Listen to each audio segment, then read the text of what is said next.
going on, you guys? Welcome back to EP09. So we're going to start this one off with an update from Eric Wood. After finishing 5th place in his pro debut this year at the New York Pro, Eric was one competitor that your eyes were really drawn to on stage, just with his pleasing structure, clean lines, good balance from top to bottom, and to finish in the top 5 at your pro debut at the New York Pro, no less, is really quite an accomplishment.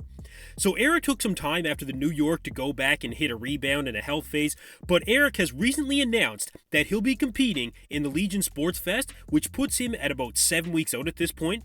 So I know so far that we'll see Eric and Charles Griffin at the Legion, and the goal for Eric is really to just come in a bit sharper at the Legion as compared to the New York, which, you know what, he was actually pretty sharp from the front in the New York. From the back, he can definitely tighten up a bit, but he does look like he's put on some overall size since the New York Pro as well. He does still need more overall size, but he is very young, and he still has a very long runway ahead of him to do that. So I'm really looking forward to seeing Eric on that stage in just 7 weeks.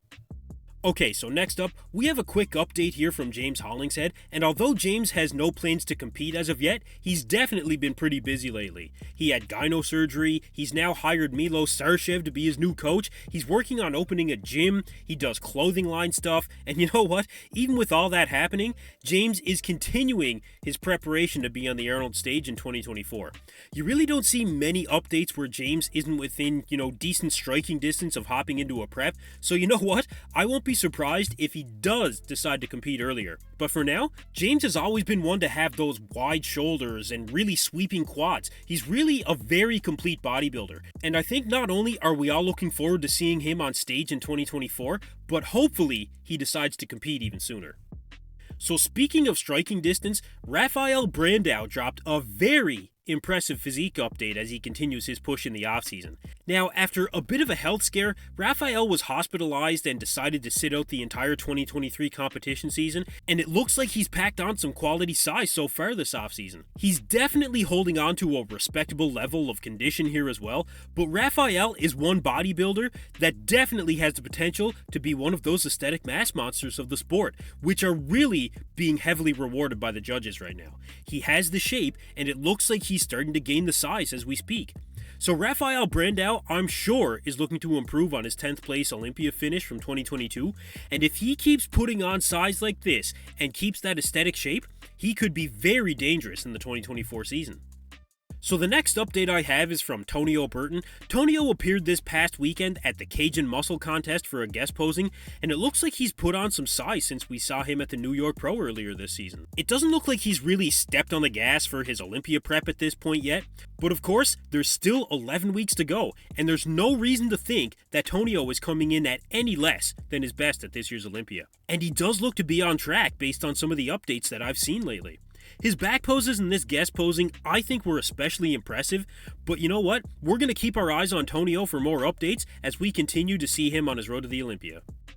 Okay, so last up, you guys, I don't cover a lot of men's physique on this channel. In fact, I cover almost zero men's physique on this channel.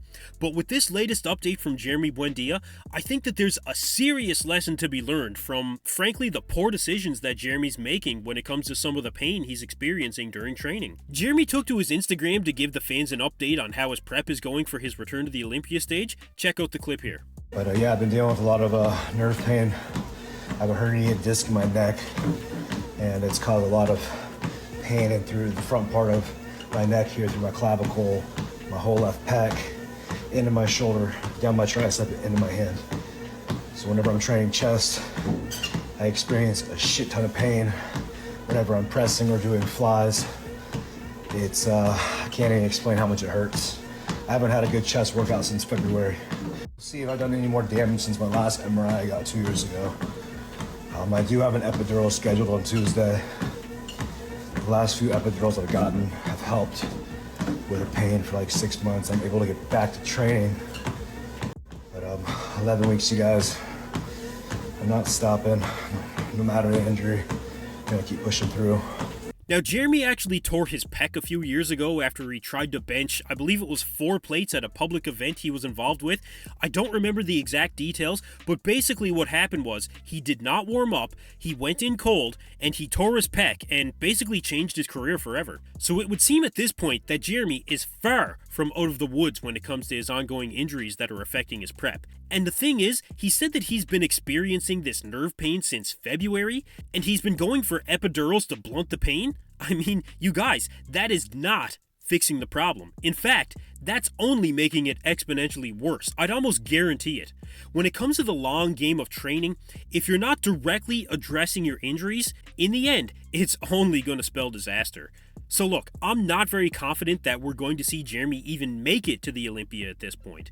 And although he says that his physique is getting better and better, I think when you speak in relative terms of the men's physique athletes of today, Jeremy's physique just might not stack up with the current crop of men's physique athletes. And I've heard Hart McGrath talk about that too, how the new generation just might be a step above Jeremy. But, on the other hand, Jeremy is a 4-time men's physique champion, so the fact that he's not willing to quit really doesn't surprise me either. So you know what? We'll see how Jeremy makes out between now and the Olympia, and you guys let me know what you think in the comments below.